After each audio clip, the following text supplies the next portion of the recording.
శ్రీమాత్రే నమః. సద్గురు జ్యోతిష్యాలయం నుంచి ఈ సంవత్సరం మనం కొన్ని తెలుసుకోవడం ఒక ముఖ్యమైనటువంటి విషయాలలో 2025 వార్షిక సంవత్సరంలో ఏ రాశి వారు అత్యంత అదృష్టవంతులుగా ఉంటారు? వృషభ రాశి, కన్యా రాశి, తులారాశి, మకర రాశి వారు, వృశ్చిక రాశి వారు చాలా అదృష్టవంతులుగా ఉంటారు ఈ సంవత్సరం. 2025 తులాలో జన్మించిన వారు తమ జీవితంలో అనేక రంగాల్లో అద్భుతమైన ఫలితాలు చూస్తారు. ఈ సంవత్సరం అదృష్టవంతులుగా పురోగతిని సాధిస్తారు. వృశ్చిక రాశి వారికి శుభకాలం. ఈ సంవత్సరం అత్యంత లాభదాయకం పొందే రాశి ఏదైనా ఉందంటే అది వృశ్చిక రాశిగా ఉండొచ్చు. మే ముందు వరకైతే ఇంకా చాలా బాగుంటుంది. కుంభరాశి వారికి ఈ సంవత్సరం అదృష్టమా? 2025లో కుంభరాశిలో జన్మించిన వ్యక్తులు మీ జీవితంలో మిశ్రమ ఫలితాలను చూస్తారు. ఈ సంవత్సరం కాస్త సమస్యలు, స్థిరత్వం రెండు మిశ్రమంగా ఉంటుందని కూడా చెప్పచ్చు. అందరూ ఎదురు చూస్తున్నటువంటి మూడాలు. ఈ మూడం అంటే ఏంటి? అసలు మూడంలో ఏం చేయాలి, ఏం చేయకూడదు? మూడం ఎప్పుడు వస్తుంది, ఏ గ్రహం మీద ఉంటుంది అని అంటే గురు మరియు శుక్ర మౌఢ్యాలు ప్రవేశిస్తున్నాయి. మౌఢ్యం అంటే ఎందుకు వస్తాయి? మూడాలతో సమస్య ఏంటి? ఈ రోజుల్లో శుభకార్యాలు చేయొచ్చా, చేయకూడదా? చాలా మందికి ఇది ఒక ప్రశ్నగానే ఉండిపోతుంది. మూడం అంటే నవగ్రహాలు సూర్యుడి చుట్టూ తిరుగుతూ ఉంటాయి. వీటిలో భూమి కూడా ఆ గ్రహమే. భూమి, సూర్యుడు ఒక గ్రహానికి ఒకే వరుసలో ఉన్నప్పుడు ఆ గ్రహం భూమి మీద ఉన్న వారికి కనబడదు. దీన్నే హస్తగత్వం లేదా మూడం అంటారు. సరే, గురు మూఢం, శుక్రమూఢ్యం. గ్రహాలకు రాజు సూర్యుడు. సూర్యుడికి అత్యంత సమీపంలో ఏ గ్రహమైన వస్తే ఆ గ్రహం తన శక్తిని కోల్పోతుంది. అలా గురుమూఢం శుక్రుడికి దగ్గరగా వచ్చినప్పుడు గురుమూఢం, శుక్రుడు సూర్యుడికి దగ్గరగా వచ్చినప్పుడు శుక్రమూఢం వస్తుంది. ఈ సమయంలో బలహీనంగా మారిపోతాయి ఆ గ్రహాలన్నీ కూడా. సూర్యునికి దగ్గరగా గురు శుక్రులు వచ్చినప్పుడు బలహీనంగా మారిపోతాయి. గురు శుక్రులు శక్తులు తగ్గి బలహీనమైపోయి నీరసపడిపోతాయని కూడా చెప్పచ్చు. వాటి యొక్క శక్తి కూడా సన్నగిలుతుంది. అంటే ఒక 1000 వాట్స్ బల్బు ముందర, మంచి 1000 వాట్స్ బల్బు, ఇప్పుడు మనం షూటింగ్ చూస్తుంటే లైట్స్ అన్ని పెట్టారు కదా, ఈ లైట్స్ ముందర ఒక చిన్న క్యాండిల్ పెడితే ఎలా ఉంటుంది, అలా సూర్యుడి ముందర వస్తే ఆ గ్రహాలు కూడా శక్తి కోల్పోతుందని కూడా చెప్పచ్చు. గురు శుక్రులు శుభగ్రహాలు కాబట్టి అవి సూర్యుడికి అత్యంత దగ్గరగా ఉన్నప్పుడు మూడాలుగా దాన్ని పరిగణిస్తారు. మూడాలు ఇలా అంటారు. ఈ రోజులో ఎలాంటి పనులు చేయకూడదని చెప్తారు. ఎందుకంటే ఈ శుభకార్యానైనా గురు శుక్ర గ్రహాల బలమే ప్రధానం. గురుబలం ఉందా, శుక్రబలం ఉందా మొదలు పెట్టానంటారు కదా, అవి లేనప్పుడు ఈ రెండు గ్రహాలు బలహీనమైనప్పుడు ఏది చేసినా కలిసి రాదు అని చెప్తూ ఉంటారు. మూడంలో ఏ కార్యక్రమాలు నిర్వర్తించకూడదంటే శుభగ్రహాలు గురు శుక్రులు బలహీనంగా ఉన్నప్పుడు కాబట్టి మూడాల్లో వివాహాది శుభకార్యాలు, ఉపనయనాలు, గృహప్రవేశాలు, భూమి పూజలు, శంకుస్థాపన నిషిద్ధం. పుట్టు వెంట్రుకలో తీరాదు, ఇల్లు మారకూడదు. సరే, మూడాల్లో ఏమేమి చేసుకోవచ్చు అంటే అన్నప్రాసనం చేసుకోవచ్చు, ప్రయాణాలు చేయవచ్చు, ఇంటి రిపేర్లు చేసుకోవచ్చు, భూములు కొనడం, అమ్మడం, అగ్రిమెంట్ చేసుకోవడం, ఇవన్నీ చేసుకోవచ్చు. నూతన ఉద్యోగాల్లో కూడా చేరవచ్చు, విదేశాల్లో ఉద్యోగం కోసం వెళ్ళొచ్చు, నూతన వాహనాలు కొనవచ్చు, నూతన వస్త్రాలు కూడా కొనుక్కోవచ్చు, ఇవన్నీ చేసుకోవచ్చు. సరే, మూఢ కాలంలో శుభకార్యాలు చేస్తే ఏమవుతుంది? ఏమైనా తప్పు జరుగుతుందా? మహర్షులు జ్యోతిషాస్త్రరీతిగా పండితులను అనుభవస్తులు చెప్పిన దాని ప్రకారం మూఢం సమయంలో ఏదైనా శుభకార్యం చేసినా అశుభం వినాల్సి రావస్తుంది, కష్టం కలగవచ్చు, నష్టం వాటిల్లవచ్చు. అందుకే మూడాల సమయంలో శుభకార్యాలు చేయకండి అని అన్నారు. గురు శుక్ర మౌఢ్యమి దశలో ప్రవేశిస్తున్న ఈ రాశిపై ప్రతికూల ప్రభావాలు అధిగమించడానికి నివారణ కూడా మనం చేసుకోవచ్చు. రెండు శుభగ్రహాలు తమ శక్తిని కోల్పోతుంది కాబట్టి వివిధ రాశులపై, మనకి 12 రాశులు ఉంటాయి కదా, ప్రభావాలు చెప్తున్నాయి. జ్యోతిష్ శాస్త్ర ప్రకారం ఒక గ్రహం సూర్యుడికి దగ్గరగా ఉన్నప్పుడు ఇది జరుగుతుంది కాబట్టి ఆ రాసులు ఎవరు, ఆ నక్షత్రాలు ఎవరు మనం చూద్దాం. గురు మరియు శుక్రమౌఢ్యం కలిసినప్పుడు 7 రాసులకి 7 నక్షత్రాల వారికి ప్రధానంగా అశుభకరం కాబోతుంది. ప్రతికూల ప్రభావాలు ఎవరు రాశి నక్షత్రాలు ఎక్కువ ఎదుర్కొంటున్నారని చూస్తే మేషరాశి వారు, వృషభ రాశి వారు, మిథున రాశి వారు, కర్కాటక రాశి వారు, తులా, ధనుసు, మీన రాశి వారు కాస్త ఇబ్బంది పడే అవకాశాలు ఉన్నాయి. మరి నక్షత్రాల్లో పూర్వ పల్గుని నక్షత్రం పుబ్బ, ఉత్తరాషాఢ నక్షత్రం, కృతికా నక్షత్రం, అనురాధ నక్షత్రం, ఇవన్నీ కూడా కొంచెం ఇబ్బంది పడే అవకాశాలు ఉన్నాయి. మరియు శుక్రవారాల్లో పుట్టినటువంటి వారు వీరికి కొంచెం ఇబ్బంది పడే అవకాశాలు ఉన్నాయి. నక్షత్రంపై మరియు శుక్రమౌఢ్యం ఈ ప్రభావం ఎలా ఉంటుంది? వేద జ్యోతిష్కుల మౌఢ్య దహనం తిథి సూచిస్తుంది. ఇక్కడ ఒక గ్రహం సూర్యుడికి దగ్గరగా ఉండడం వల్ల రాబోయే గురు మరియు శుక్రమౌఢ్యమి ఒక ముఖ్యమైనటువంటి ఖగోళ సంఘటనను సూచిస్తుంది. కొన్ని దేశాలలో అనర్థాలు జరిగే అవకాశాలు ఎక్కువ కూడా ఉన్నాయి. గురుమౌఢ్యం సమయంలో జ్ఞానం విస్తరణ మరియు దయ యొక్క గ్రహమైన బృహస్పతి అతి శక్తిని కోల్పోతుంటాడు. ఈ జ్ఞాన ఆధ్యాత్మిక మరియు వృద్ధికి సంబంధించిన విషయాలు ప్రభావితం చేస్తుంది. కాబట్టి ఈ పర్టికులర్ రాశి వాళ్ళు చదువుకునే వాళ్ళు కానీ విద్యార్థులు కానీ చాలా శ్రమ పడాల్సి ఉంటుంది. బృహస్పతి యొక్క సానుకూల ప్రభావాలతో తాత్కాలిక తగ్గుముఖం ఉంటుంది. ప్రేమ, అనుబంధం, బంధాలు ఇవన్నీ కూడా కొంచెం ఇబ్బంది పడే అవకాశాలు ఉన్నాయి. ఒకళ్ళ భార్యాభర్తల మధ్య సఖ్యత కోల్పోవడము ఇవన్నీ శుక్రమౌఢ్యం ద్వారా వస్తుంది.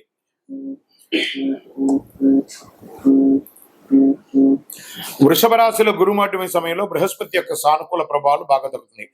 ఆస్తులు కొనడం, అమ్మడం, కొత్త పని ప్రారంభిస్తారు. వివాహ నిశ్చితార్థాలు, గృహప్రవేశాలు, కొత్త వ్యాపారాలు ప్రారంభిస్తారు. కొంత గురుమౌఢ్యంలో కొన్ని రాశులు మిగతా రాశుల వారికి లాభం అని చెప్పారు సరే. బృహస్పతి ప్రభావం కూడా ఉంటుంది. రాహుకేతు మరియు శని మరియు కుజుడు వంటి సహదుష్ట గ్రహాల ఆధిపత్యం చలాయించి గరిష్ట స్థాయిలో ఫలితాన్ని ఇస్తారు ఈ యొక్క దీంట్లో. కాబట్టి కొంచెం జాగ్రత్తగా ఉండాలని కూడా చెప్పడం జరుగుతుంది. గురుమౌఢ్యమి, శుక్రమౌఢ్యంలో చేయవలసినవి, చేయకూడనివి మరి ఏ డేట్లలో వస్తున్నాయి అని అనుకుంటే, గురుమౌఢ్యమి 2025 స్వస్తి చాంద్రమాన విశ్వావసునామ సంవత్సర ఉత్తరాయణం, గ్రీష్మ ఋతువు, జ్యేష్ఠమాసం శుక్లపక్షం జూన్ 10 పౌర్ణమి, మంగళవారం రాత్రి 2:17 నుండి ఆషాఢ మాసం 2025 శుక్లత్రయోదశి జూలై 8 మంగళవారం మధ్యాహ్నం 3:18 వరకు ఉంటుంది.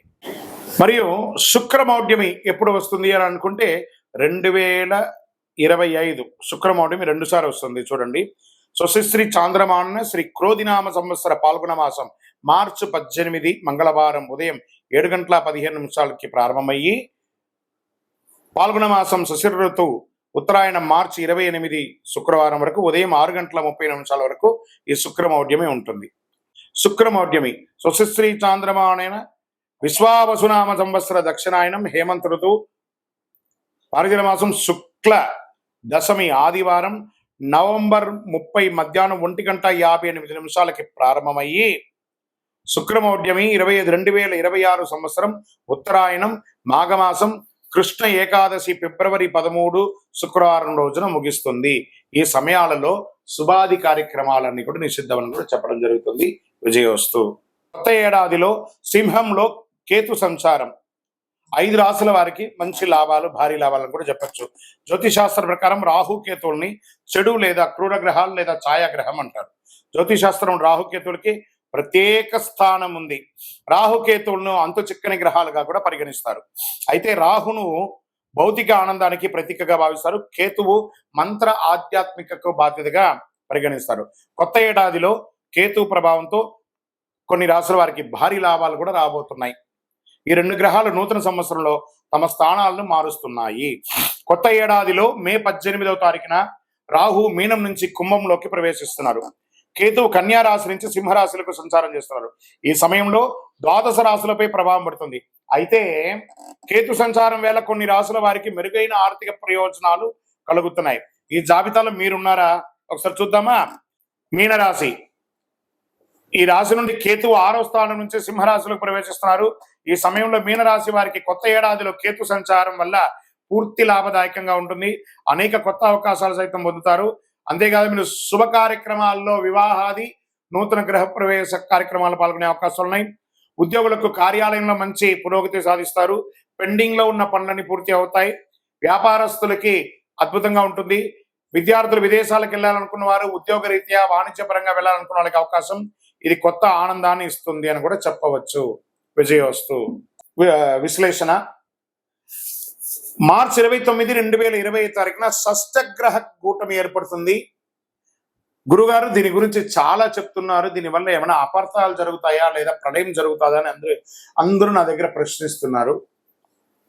ప్రళయం జరుగుతుందా కాదో తెలియదు, కానీ మీరు ప్రళయంలో పడకండి. ఫస్ట్ మీరు అన్నీ చూసి రకరకాల ప్రశ్నలతో మీరు సతమతం అవుతున్నారు. అలా అవ్వకండి. రిలాక్స్గా ఉండండి. ఏమవుతుందో దీన్ని చాలా క్షుణ్ణంగా విశ్లేషించి నేను మీ ముందుకు వచ్చాను. గతంలో 2019 డిసెంబర్ 20వ తారీఖున షష్టగ్రహ కూటమి ఏర్పడింది. ఆ తర్వాత కరోనా మహమ్మారి విజృంభించి విలయతాండవం చేసింది. ఇక ఇప్పుడు మళ్ళీ 2025 మార్చి 29వ తారీఖున షష్టగ్రహ కూటమి ఏర్పడుతుంది. షష్టగ్రహ కూటమి ఎఫెక్ట్ ఏమైనా ఉంటుందంటే ప్రళయం వస్తుంది అని అంటున్నారు. నమ్మకండి, అది అబద్ధం. ప్రళయం ఏం రాదు. ఇబ్బందులు వస్తూ ఉంటాయి. ఏమంటే జ్వరం వచ్చిందంటే పారాసెటమాల్ వేసుకొని శరీరం అంతా వీక్నెస్ కదా, అలా కొంచెం కొంచెం ఇబ్బందులు వస్తాయి, కానీ ప్రళయం అయితే రాదు. చాలా మందికి ఒక అపోహ, హెచ్ఎంపివి వైరస్ విజృంభిస్తుందా? నో. ప్రభుత్వం చక్కటి దానికి కావాల్సినటువంటి ఏర్పాట్లన్నీ చేస్తున్నారు. అలాంటి ఏ భయం పెట్టుకోకండి. అయితే ఈసారి కూడా గతంలో షష్టగ్రహ కూటమి ఏర్పడినప్పుడు కరోనా మహమ్మారి విజృంభించినట్టు ఈ హెచ్ఎంవిపి వైరస్ విజృంభిస్తుందా అన్న ఆందోళన పలువురిలో వ్యక్తం అవుతుంది. కాబట్టి ఈసారి ఏర్పడే షష్టగ్రహ కూటమి అంత ప్రభావవంతమైన కూటమి కాదు అని విశ్లేషకులు, గురువులు అన్ని గ్రహాలను దృష్టిలో పెట్టుకొని చెప్పడం జరుగుతుంది. దీనివల్ల తీవ్ర పరిణామాలు ఎదుర్కొనే అవకాశం లేదని జ్యోతిష్ శాస్త్ర నిపుణులు మల్టిపుల్, ఒకరు కాదండి, అందరూ చెప్తున్నారు. 6 గ్రహాలు మీనరాశిలో సంచారం. గత ఏడాది అక్టోబర్ 23వ తారీఖున రాహు మీనరాశిలోకి ప్రవేశించి సంచారం చేస్తున్నాడు. జనవరి 28వ తారీఖున శుక్రుడు మీనరాశిలోకి ప్రవేశించాడు. ఇక ఫిబ్రవరి 28వ తారీఖున బుధుడు మీనరాశిలోకి మార్చవుతున్నాడు. మార్చి 15వ తారీఖున రవి మీనరాశిలోకి వస్తున్నాడు. మార్చి 28న చంద్రుడు మీనరాశిలోకి వస్తున్నాడు. మార్చి 20వ తారీఖున శనిదేవుడు మీనరాశిలోకి వచ్చేస్తున్నాడు. సో మీనరాశి వాళ్ళు కొంచెం జాగ్రత్తగా ఉండండి. ఎక్కువ గ్రహమాలిక యోగం అంటారు. ఈ గ్రహాలంతా కూడా 1 by 1 ఇలా వేసి మాలలాగా ఏర్పడింది. గ్రహమాలిక యోగం అంటారు దీన్ని. 6 గ్రహాలు సంయోగంతో అమావాస్య నాడు షష్టగ్రహ కూటమి మీనరాశిలో రాహువు, బుధుడు, శుక్రుడు, సూర్యుడు, చంద్ర, శనులు ఉన్నారు. ఈ 6 గ్రహాలు సంయోగం చెందడం వల్ల షష్టగ్రహ కూటమి ఏర్పడిందని దాని అర్థం. ఈ షష్టగ్రహ కూటమి ప్రభావం ద్వాదశ రాశుల వారిపై మే 31వ తేదీ వరకు ఖచ్చితంగా ఉంటుంది, అన్ని రంగాల వారికి. మార్చి 29వ తారీఖున ఏర్పడే షష్టగ్రహ కూటమి కూడా అమావాస్యతో కూడుకున్న షష్టగ్రహ కూటమి కావడం మరొక ప్రాధాన్యత సంతరించుకుంటుందని కూడా చెప్పవచ్చు. విధ్వంసాలు కలగవు కానీ మార్పులు ఉంటుంది. ప్రతికూల ప్రభావాలు వస్తే జాగ్రత్త పడాలి. షష్టగ్రహ కూటమి ఏర్పడిన మీనరాశిలో గ్రహాల స్థానాలను బట్టి రాజకీయంగా కాస్త చిరు సంక్షోభాలు ఏర్పడే అవకాశాలు ఉన్నాయి. ఇతర రాశులతో ఆయా గ్రహాలు ఏ స్థానంలో ఉన్నాయో తెలుసుకోవచ్చు.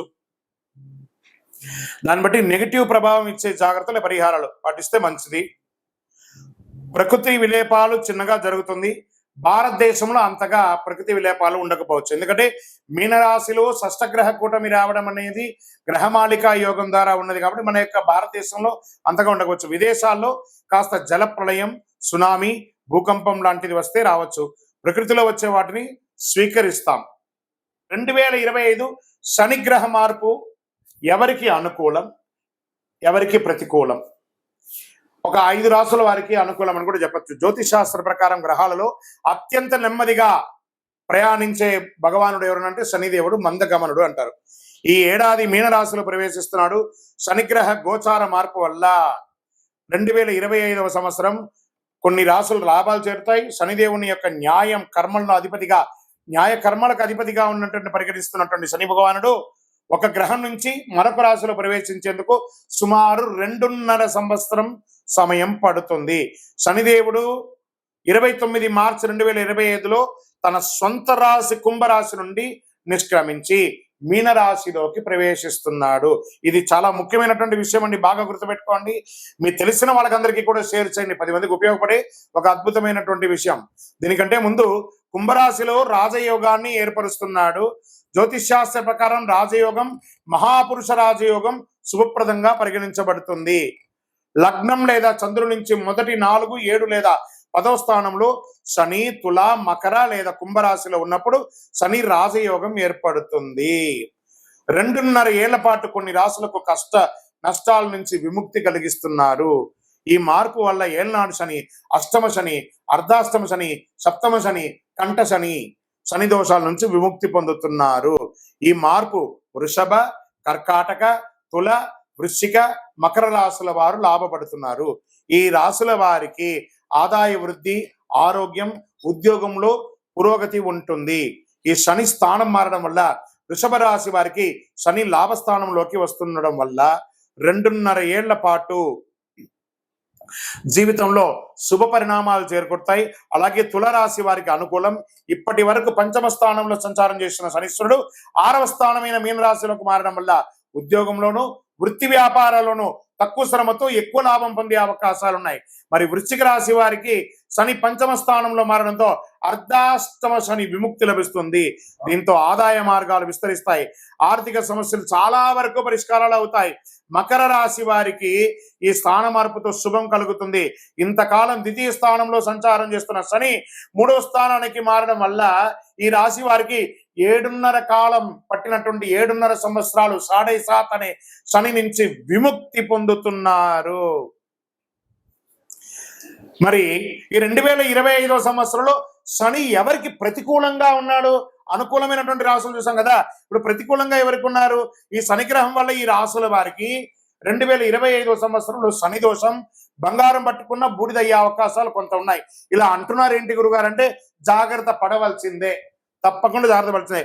మార్చి 29వ తారీఖున శనీశ్వరుడు కుంభరాశి నుంచి మీనరాశిలోకి మారడం వల్ల శని మీనరాశి సంచారం వల్ల 6 రాశుల వారికి శని దోషం ప్రారంభమవుతుంది. ఏళ్నాటి శని, అష్టమ శని, సప్తమ శని, అర్ధాష్టమ శని అంటే శని దోషాల వల్ల మేష, సింహ, కన్య, ధనుసు, కుంభ, మీన రాశి వారికి జాగ్రత్తగా ఉండాలి. ఈ రాశి వారికి శని దోషాలు కలిగినందువల్ల ఆటంకాలు, అవరోధాలు, వైఫల్యాలు, అపజయాలు, అనారోగ్యాలు, ఆర్థిక సమస్యలు వంటి జరిగే అవకాశాలు ఉన్నాయి. కానీ శనిగ్రహం వల్ల ఇలా వస్తాయి. మిగతా అనుకూల గ్రహం వల్ల దీని యొక్క వీర్యం తగ్గే అవకాశాలు ఉంటాయి.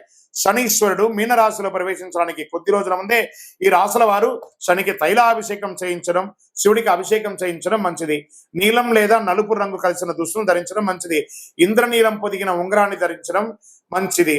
అన్నిటికంటే శని భగవానునికి అధిపతి అయినటువంటి ఈ కరుంగాలిమాలను ధరించడం మంచిది. ఎందుకంటే జమ్మి చెట్టు శని భగవానునిక చెట్టు. ఈ యొక్క కరుంగాలిమాలను ధరించడం మంచిది. శనిదాసం బాగా తగ్గిపోయే అవకాశాలు కూడా ఉంటాయి. శని మీనరాశిలో 2.5 ఏళ్ల పాటు కొనసాగుతాడు.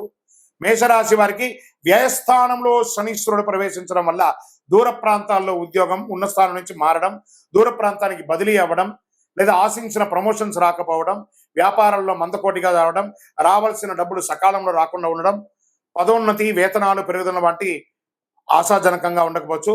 ప్రతి పనిలోనూ వ్యయ ప్రయాసాలు కలుగుతాయి. బంధుమిత్రుల వల్ల ఆర్థికంగా నష్టపోయే అవకాశాలు ఉంటుంది. మిత్రులే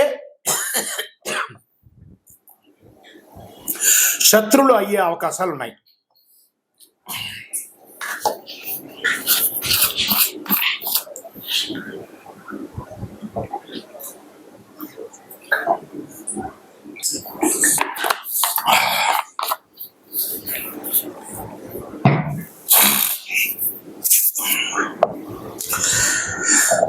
సింహరాశి వారికి శని మీనరాశి ప్రవేశంతో అష్టమ శని ప్రారంభమవుతుంది. దీనివల్ల ప్రతి పని ఆలస్యమే అవుతుంది. కుటుంబంలో ఊహించని సమస్యలు తలెత్తుతాయి. రావాల్సిన డబ్బులు ఒక పట్టాన చేతికి రాదు. ఆర్థిక వ్యవహారాలు, ఆర్థిక లావాదేవీలు నష్టాలు కలుగుతాయి. ఉద్యోగంలో శ్రమాధిక్యంగా ఉంటుంది. వృత్తి వ్యాపారాలు మందగిస్తాయి. ఉద్యోగ పెళ్లి ప్రయత్నాల ఆటంకాలు ఎక్కువగా ఉంటాయి. ముఖ్యమైన ప్రయత్నాలు శ్రమ తప్పకపోవచ్చు. మరి కన్యా రాశి వారికి సప్తమ స్థానంలో శని సంచారం వల్ల పెళ్లి సంబంధాలు చివరి దాకా వచ్చి వెనక్కి వెళ్ళే అవకాశాలు ఉంటాయి. దాంపత్య జీవితంలో సమస్యలు వచ్చే అవకాశాలు ఉన్నాయి. సంతాన సాఫల్యం కొంచెం నిరాశాజనకంగా ఉండే అవకాశాలు ఉన్నాయి. పార్ట్నర్షిప్ లేదా భాగస్వామి ద్వారా సమస్యలు తలెత్తే అవకాశాలు ఉన్నాయి. వ్యాపారాల్లో విభేదాలు వచ్చే అవకాశాలు ఉన్నాయి. శ్రమ ఎక్కువ, ఫలితం తక్కువ. వృత్తి జీవితంలో విరామం లేకుండా పరిగెడుతూ ఉంటారు. శని మార్పు వల్ల ధనుసుకి చతుర్థ స్థానంలో శని ప్రవేశించడం వల్ల అర్ధాష్టమ శని దోషం కలుగుతుంది. దీనివల్ల ఆస్తిపాస్తులకు సంబంధించిన సమస్యలు తలెత్తే అవకాశాలు ఉన్నాయి. గృహ వాహన ప్రయత్నాలకు బ్రేకులు పడతాయి. తల్లి ఆరోగ్యం ఇబ్బంది పడుతుంది. కుటుంబంలో సుఖ సంతోషాలు తగ్గుతాయి. ఉద్యోగంలో ప్రాధాన్యత తగ్గే అవకాశాలు ఉంటుంది. ఆదాయ ప్రయత్నాలు ఆటంకాలు కలుగుతాయి. అనారోగ్య సమస్యలు కలిగే అవకాశాలు ఉన్నాయి. కష్టార్జితం వృధా కాకుండా చూసుకోండి. మరి కుంభరాశి వారికి 3వ దశ ఏళ్నాడు శని దోషం ప్రారంభం అవుతుంది. దీనివల్ల ఆర్థిక సమస్యలు కలుగుతాయి. రావాల్సిన డబ్బు ఒక పట్టాన చేతికి రాదు. ధనాదాయం బాగా తగ్గుతుంది. డబ్బు తీసుకున్న ఇచ్చిన 10 పరిష్కారాలు కావడానికి చాలా కాలం పడుతుంది. కుటుంబంలో అన్నదమ్ముల మధ్య అక్కచెల్లెల మధ్య చికాకులు తలెత్తుతాయి. శుభ కార్యక్రమాలకి ఆటంకాలు ఏర్పడతాయి. వృత్తి వ్యాపారంలో లాభాలు తగ్గే అవకాశాలు, శ్రమ ఎక్కువ కలిగే అవకాశాలు ఉన్నట్టుగా కనబడుతుంది. మరి మీనరాశి వారికి శని వల్ల శని ప్రవేశంతో 2వ దశ ఏళ్ళనాడు శని ప్రారంభం అవుతుంది. కొద్దిగా అనారోగ్యం పీడిస్తుంది. ఉద్యోగంలో ప్రభావం చూపుతుంది. వృత్తి వ్యాపారంలో సమస్యలు వచ్చే అవకాశాలు ఉన్నాయి. ప్రయాణాల వల్ల నష్టాలు తప్పవు. ఉద్యోగం పెళ్లి ప్రయత్నాల్లో ఆటంకాలు ఎక్కువ ఉంటాయి. విజయ సాఫల్యం బాగా తగ్గిపోతుంది.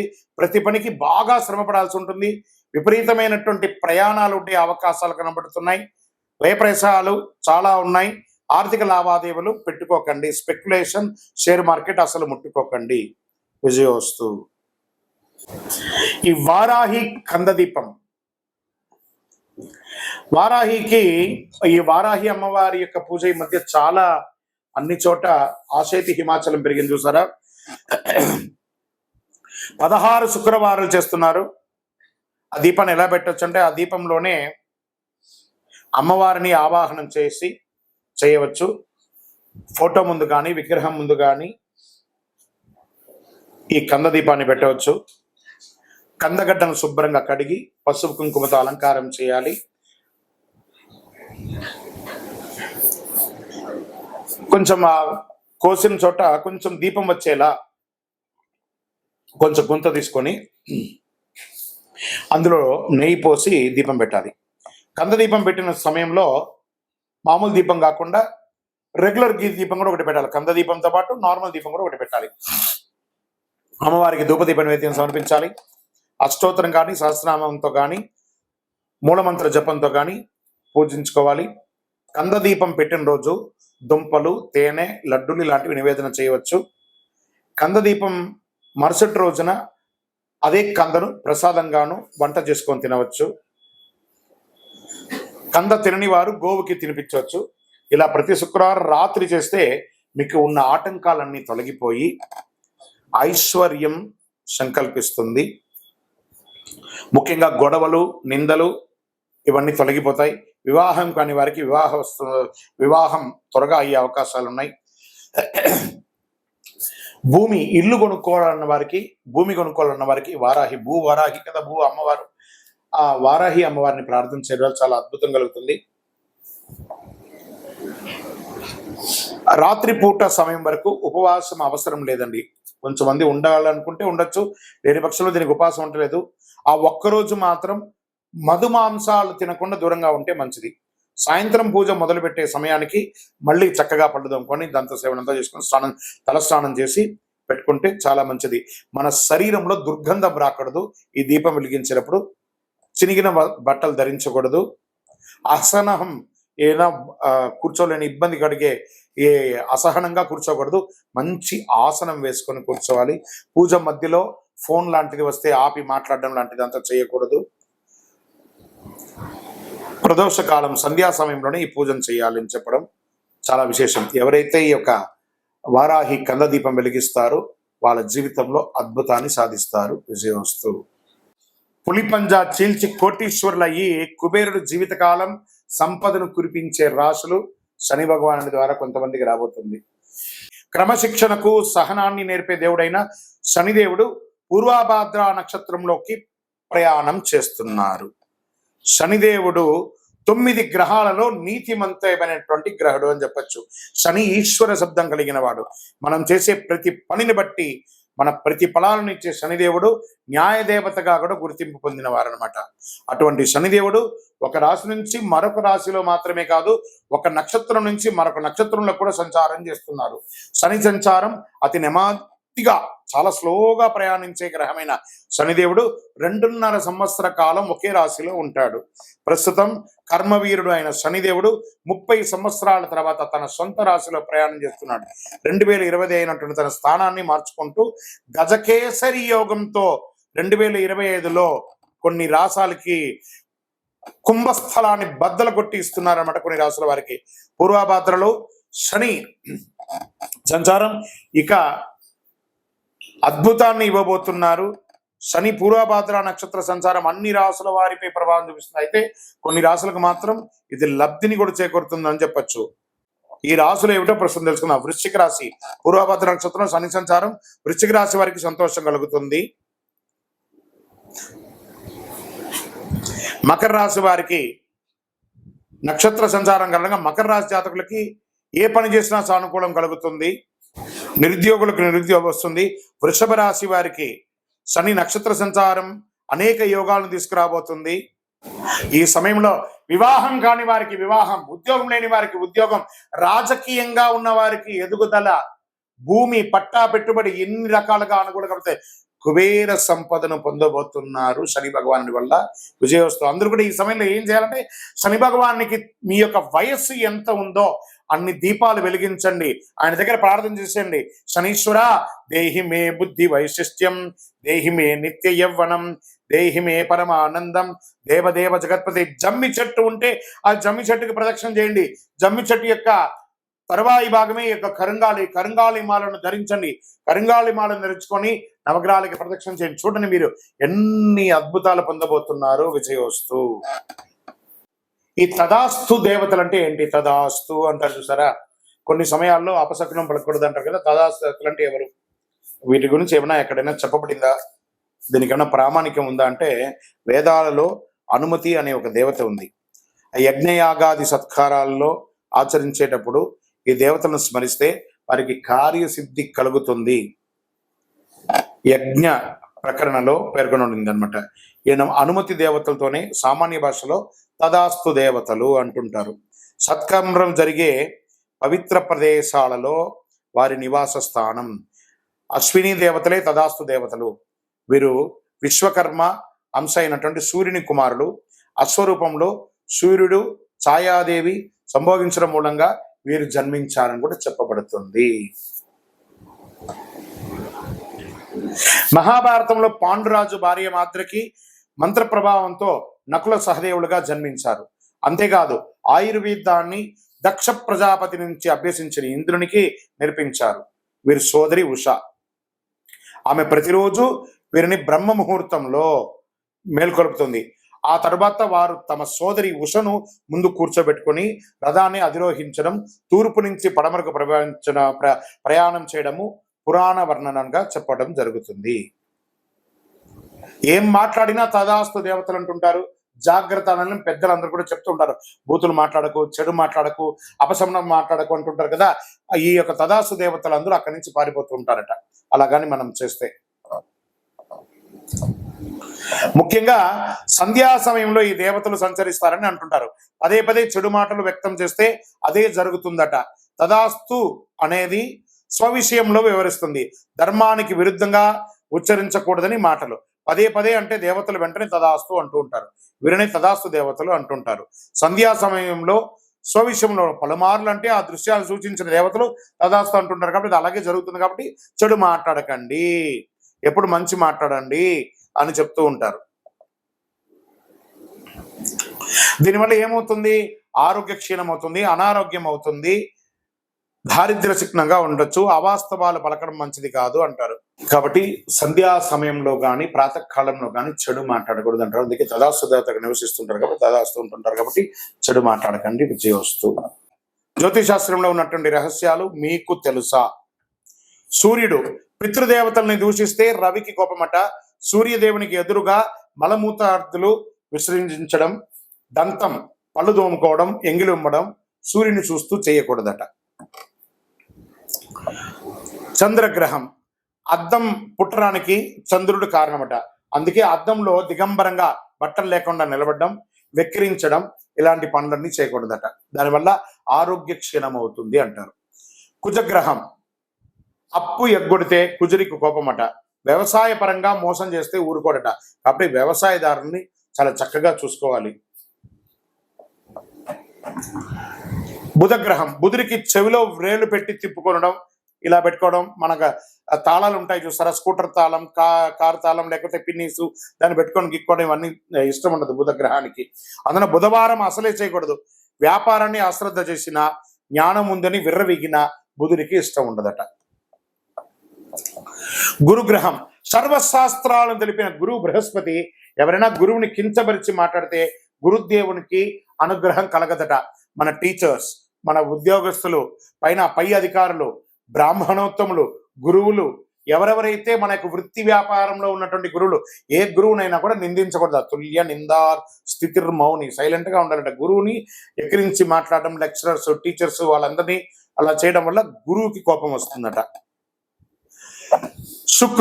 శుక్రుని భార్యాభర్త అగౌరవపరచుకోక ఆయన కూర్చుకుంటే, భార్యాభర్తలు కొట్లాడుకుంటారు కదా, అలా అగౌరవంగా మాట నువ్వెంత, నేనెంత, నువ్వెంత అని ఒకరి మీద ఒకరు అనుమానం పడ్డా, అవమానపరిచిన శుక్రుడి కోపం అంట ఐశ్వర్య క్షీణం చేస్తాడట. లక్ష్మీదేవి కృప లేకుండా చేస్తాడట. ఆ యొక్క శుచి శుభ్రత లేని చోట కూడా శుక్రుడు ఉండడట. మనుషుల గొడవలు లేని చోట మాత్రమే ఆయన ఉంటారు. మరి శని భగవానుడు, శనికి పెద్దల్ని కించపరిచిన, మరుగుదొడ్లు శుచిగా లేకపోయినా చాలా కోపం వస్తుందట. తల్లిదండ్రులను చులకగా చూసినా కోపం వస్తుందట. సేవకు వృత్తి చేసిన, సేవ చేసిన వారిని కాపాడాలని ఆయన కాపాడితే చాలా ఆనందపడతాడట. నలిగిన బట్టలు, పాత బట్టలు, తలస్నానం చేయకుండా ఉన్నా కూడా దరిద్రం ఏంటో శని భగవాన్. మాకు చుండ్రు వస్తుందండి, మా తల ఎంట్రుకలు రాలిపోతుందండి, ఇవన్నీ దరిద్ర చిహ్నం. నిత్యం ఎన్నిసార్లు ఉదయం సాయంత్రం స్నానం చేసినా తల మీదకి వెళ్ళి స్నానం చేయాలంటే పడక మీద నుంచి పడుకొని వస్తాం, మన శుభ్రత కోల్పోయినట్టే కదా. కాబట్టి తల మీద స్నానం చేస్తేనే శని భగవానికి ఇష్టమట. లేదా శని నెత్తి మీదే కూర్చుంటాడట తల స్నానం చేయకపోతే, అది మహా దరిద్రం. రాహు వైద్య వృత్తితో పేరుతో మోసగించిన, సర్పములను ఏమైనా చేసినా ఆయన కోపం వస్తుందట. భ్రమమాయకు కారణమవుతాడు. భూమి కారకుడు కూడా ఆవిడికి, భూమి కూడా ఇబ్బంది కలిగిస్తారట. కాబట్టి జాగ్రత్తగా ఉండాలి. మరి కేతువు జ్ఞానం ఉండి కూడా పంచడానికి వెనకబడి, మోక్షకారకుడైన కేతువుకి పెద్దలకు మరణానంతరం చేయవలసిన పితృకర్మలు చేయకపోయినా, మేము బియ్యం ఇచ్చినామండి, పెద్దలు చనిపోతే మాకు తద్దినాలు అలవాట్లేదండి, ఇలాంటి మీ యొక్క బద్ధకానికి, మీ యొక్క సోమరితనానికి అలవాటయ్యి పెద్దల యొక్క కనీసం చనిపోయిన రోజును కూడా గుర్తుపెట్టుకోకుండా ఉంటే ఆ ఇంట్లో అశుభం జరుగుతుందట. ఇలా జాతకంలో బాగలేకపోయినా కూడా ఆరోగ్యపరమైనటువంటి ఇబ్బందులు వస్తుందంటే కేతు గ్రహం వల్ల. ఇవన్నీ గుర్తుపెట్టుకోవాలి. విజయోస్తు.